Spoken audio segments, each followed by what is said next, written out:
Morning, everyone. Morning. So we've been doing this series on heroes of faith, and I think we've had some great talks so far, some great examples. Maybe you think when we're looking at these characters from the Old Testament, what do I have in common with this person who lived in ancient Israel? What does that have to do with 21st century life in the UK? But Hebrews 11 gives us a list of heroes of faith, some big names, some smaller names, many of whom we've talked about already. And then it goes on to say in the next chapter, since we are surrounded by such a great cloud of witnesses, and then later, let us run with perseverance the race marked out for us. It's good to look at these examples. They're not just stories. They are people who lived out their faith before God in different trying circumstances, and we have so much to learn from them. And not only that, they are a great encouragement to us. They lived their faith. They ran the race with perseverance. So let us do the same. And today we'll be looking at David. And a lot of what I'm saying is inspired by this book I read. So it's by Eugene Peterson, Leap Over a Wall. If you're interested, I'm happy to lend it. I think there's something very relatable about David. There's something very human, something very captivating about his stories. And the Bible is very open, gives a very open account about many parts of his life, and it doesn't hide the nasty bits. And I think that's great for us because there's a lot we can learn. And he's a very prominent figure in the Bible. So we can find his stories in several books, 1st, 2nd Samuel, Chronicles. He's mentioned in the Gospels. Many of the Psalms are thought to have been written by him. So there's a lot to say about David. There's too much to say in one Sunday morning. So a few people have complained that they were only given a couple of verses to talk about, but I think I have the opposite problem here. So I'm not going to attempt to give you a chronology of his life. I'm just going to do 3 short stories. We're not going to look at them in depth. It's just 3 snapshots, 3 tasters from different moments in his life. And hopefully there'll be something to learn from that.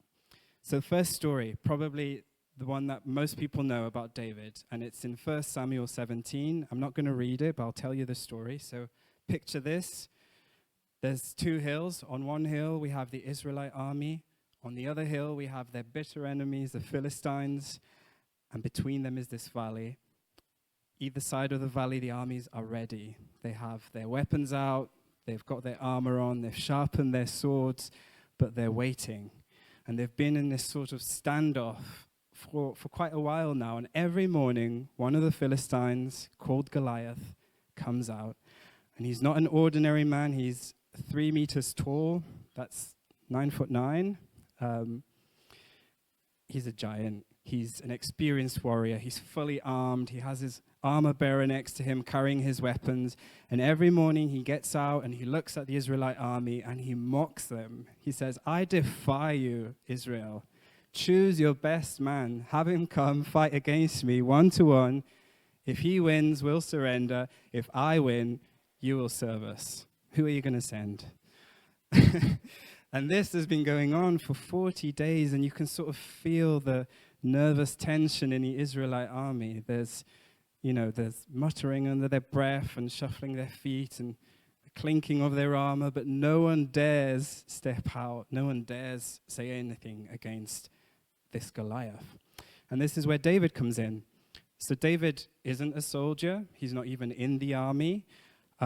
He's just a very young man, a shepherd. He's running errands for his dad. His dad sent him with food for his brothers who are in the army. And so he arrives and he hears Goliath's taunting. And David's reaction is really quite remarkable. He says, isn't anyone going to do anything about this? How dare this man defy the army of God? Isn't anyone going to sort him out? He even goes on to say, don't worry, I'll go and face him. And so word of this gets out, and Saul the king of the Israelites, hears about it, and he arranges to meet David. And you can imagine how surprised he is when he sees this shepherd boy. Now, I can't send him against the mighty Goliath. But David is very confident in his response. He tells Saul, it's okay. When I was out looking after my father's flock, looking after his sheep, a bear came and attacked the sheep, and another time a lion came, and I went to rescue the sheep. And when the bear and the lion attacked me, I killed them with my hands. And this man, this Goliath, has defied the army of the living God. But that same God who rescued me from the lion and from the bear will help me face Goliath. It will be no different. I don't know, what was David thinking? It's quite a bold claim. Is he out of touch with what's going on? Can you not see that the odds are very much against him? Or is he maybe just very arrogant and doesn't realize the danger? Or maybe he's onto something. So I'm not sure what David did, what he thought about while watching over the sheep. When there weren't bears and lions, where did his mind go? Did he just listen to the bleating sheep? Did his mind go blank? What do you do when you're going about your day-to-day tasks? Hanging the laundry, driving to work, sitting on a sofa at the end of the day. Does your mind go blank?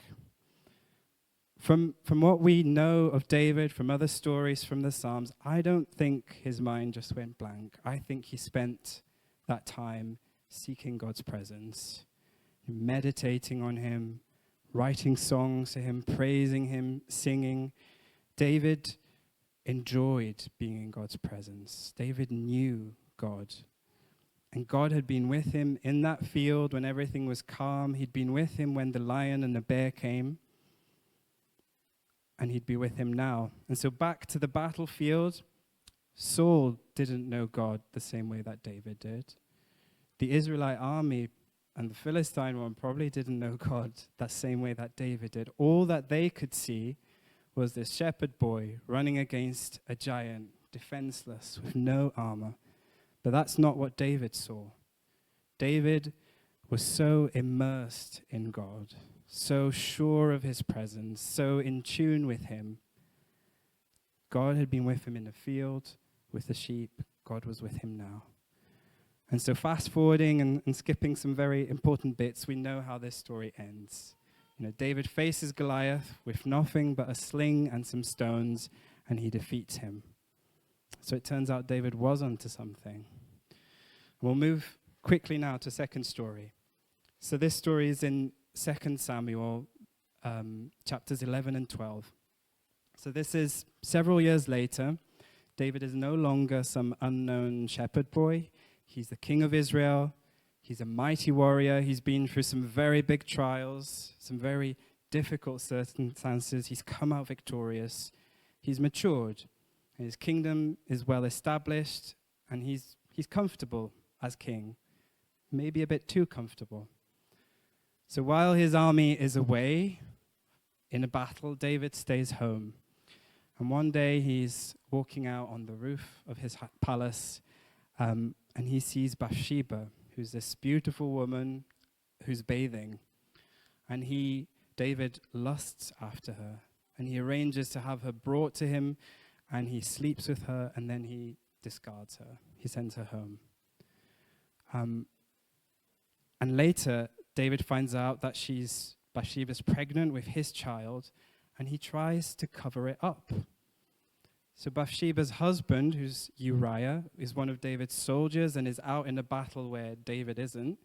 And so David arranges for Uriah to come back from the war, hoping that he'll spend some time at home, sleep with his wife, and think that the child is his. But things don't work out as David planned. It turns out that Uriah was acting a lot more noble than David was, and he didn't want to have a good time while his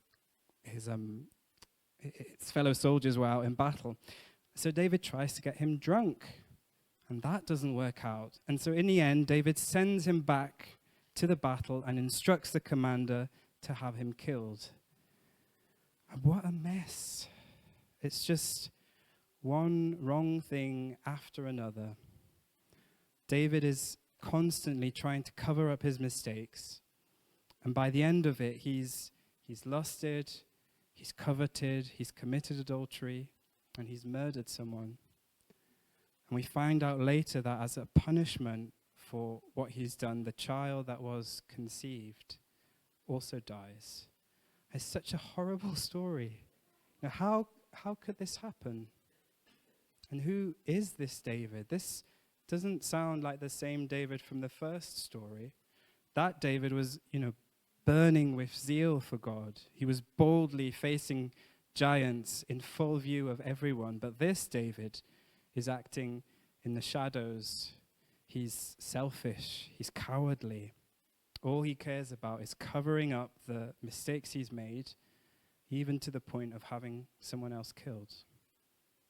How did it get to this point? You might never have been involved in a situation quite like this, but have you ever done something that you're not proud of? Something that was bad, that you were ashamed of other people finding out? Maybe it started as something small and harmless, and then it just grew bigger and bigger. And have you ever tried to cover up your mistakes? I know I have. And what do you do when you get to that point? What did David do? So God sends the prophet Nathan and who confronts David about what he's done. So David had done his best to hide it from everyone, but God wasn't fooled. God saw everything. And now David is there face to face with the ugliness of what he's done, and he's crushed. He's broken. And he repents and he prays a prayer. And I'll read some of that prayer. So it's in Psalm 51. I'll just read the first half of it. And it says, "Have mercy on me, O God, according to your unfailing love, according to your great compassion, blot out my transgressions. Wash away all my iniquity and cleanse me from my sin. For I know my transgressions, and my sin is always before me. Against you and you only have I sinned and done what is evil in your sight. So you are right in your verdict and justified when you judge. Surely I was sinful at birth, sinful from the time my mother conceived me. Yet you desired faithfulness even in the womb. You taught me wisdom in that secret place. Cleanse me with hyssop, and I shall be clean. Wash me, and I shall be whiter than snow. Let me hear joy and gladness. Let the bones that you have crushed rejoice. Hide your face from my sins and blot out all my iniquity. Create in me a pure heart, O God, and renew a steadfast spirit within me. Do not cast me from your presence or take your Holy Spirit from me. Restore to me the joy of your salvation and grant me a willing spirit to sustain me." David had acted terribly. He'd committed adultery, he'd murdered. But I think the real issue had probably started long before that. He'd removed God from the center of his life. But what's good to focus on here is that when faced with this, when faced with his sin, David recognizes it and he prays this prayer. He comes back to God just as he is, and he gives God the rightful place in his life again. He is restored. He becomes a man of prayer again, a man who is known by God and who knows God intimately. No matter how bad you feel about yourself, no matter how far away you've walked from him, it's not too late to come back. And you don't need to set things right and then come to him. You need to come to him as you are, and he'll set things right. So moving on to the final story. This is in 2 Samuel chapter 6. So it actually happens before this last one I've just told. And this is about David and the Ark of the Covenant. So the Ark of the Covenant had been built during Moses' time, and it signified the presence of God. It was the symbol around which the worship of God happened. And many years before, the Philistines had taken the ark, and now David was king, and he wanted to bring the Ark of the Covenant to Jerusalem. And this is quite an important statement. So Jerusalem is where the king was, where he ruled from. So by bringing the ark, he's saying that this kingdom is under God. God is our king. And so he arranges this big parade to transport the ark to Jerusalem. But something happens. So the ark is being carried on a cart pulled by oxen, and it starts to slip, and it's about to hit the ground. And one of the priests, Uzzah, who's in charge of the ark, stretches out his hand to stop it from falling. And the Bible says that God smites him. He dies right then and there. And David is furious when this happens. He's angry at God. He's prepared this parade, and it's turned into a funeral. And he, calls it all off. Let's stop it. Let's leave the ark. We're not going to do this anymore. Fast forward a few months, David's had some time to mull things over, and he arranges for the ark to be moved again. And this time, things are a bit different. So the ark is now being carried by people, just as instructed to Moses by God. And it's a lavish affair. There's harps and lyres and cymbals. There's music. There's celebration. There's sacrifices happening all throughout the trip of the ark. Everyone's celebrating, and David dances. He's completely unbothered by what people think, just pure joy and delight, dancing in front of the ark. This isn't a procession with the king walking solemnly at the front. This is unreserved, life-filled, overflowing praise. And it's interesting to contrast these two men, Uzzah and David.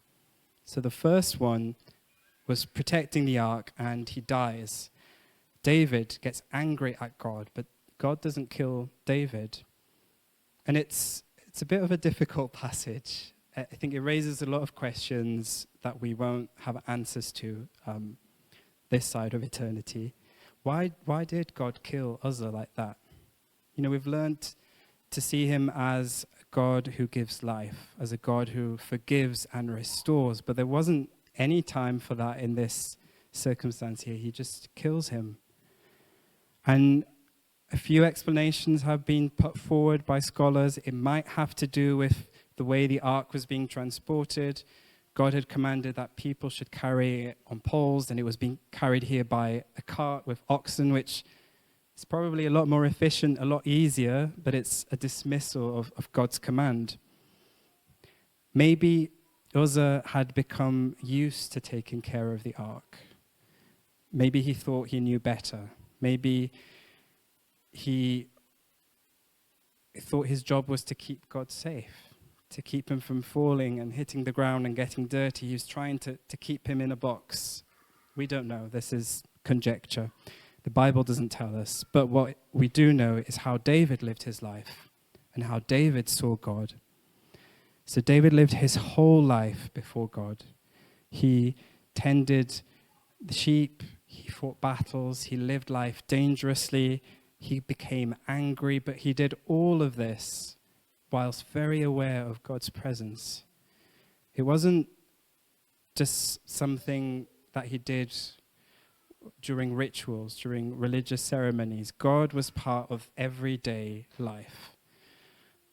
And to David, God was so alive, so awesome, so untamable, so incredible that he couldn't contain his praise, and so he danced. God couldn't be kept in a box, and the praise that created in David overflowed. How do you see God? How do you worship him? And I'm not talking here about whether you dance or not, or how loudly you sing, or how exuberantly you praise him, but do you try and keep that within the limits that you've created? Is it a Sunday morning thing? Or does it go back with you into the week after church? Do you try and keep God nicely and tidily in the section of your life? Or do you see him as untamable, that he can't be kept in a box? So we've looked at 3 different moments in David's life, and there have been highs and there have been lows. There's been good, there's been bad. And maybe this just felt like a bit of a crash course through David's stories. But hopefully there's something here that we can learn. I think one of the reasons that David is such a remarkable hero of the faith is because of this intimate relationship that he had with God. It wasn't forced. It wasn't just ceremony and ritual and religion. He lived and breathed God. He was with God at the heights of success. He was with him in the lowest moments of his life. He became angry before God. He wept before him. He danced before him.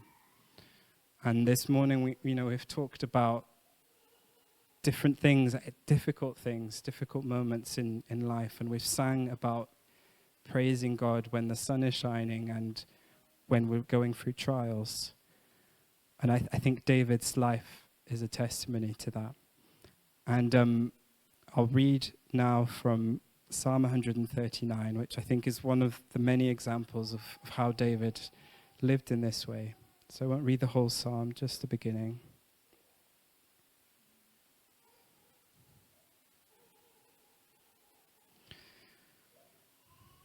So it says, "You have searched me, Lord, and you know me. You know when I sit and when I rise. You perceive my thoughts from afar. You discern my going out and my lying down. You are familiar with all my ways. Before a word is on my tongue, you, Lord, know it completely. You hem me in behind and before, and you lay your hand upon me. Such knowledge is too wonderful for me, too lofty for me to attain. Where can I go from your spirit? Where can I flee from your presence? If I go up to the heavens, you are there. If I make my bed in the depths, you are there. If I rise on the wings of the dawn, if I settle on the far side of the sea, even there your hand will guide me. Your right hand will hold me fast." We could maybe sing the first song, "Blessed Be Your Name," and just encourage you to use this opportunity to make these words yours, to invite God into every part of your life. Whatever it is you're going through now, whether a battle, whether a low moment, whether a high moment, it doesn't matter. Just come to God as you are and invite him in.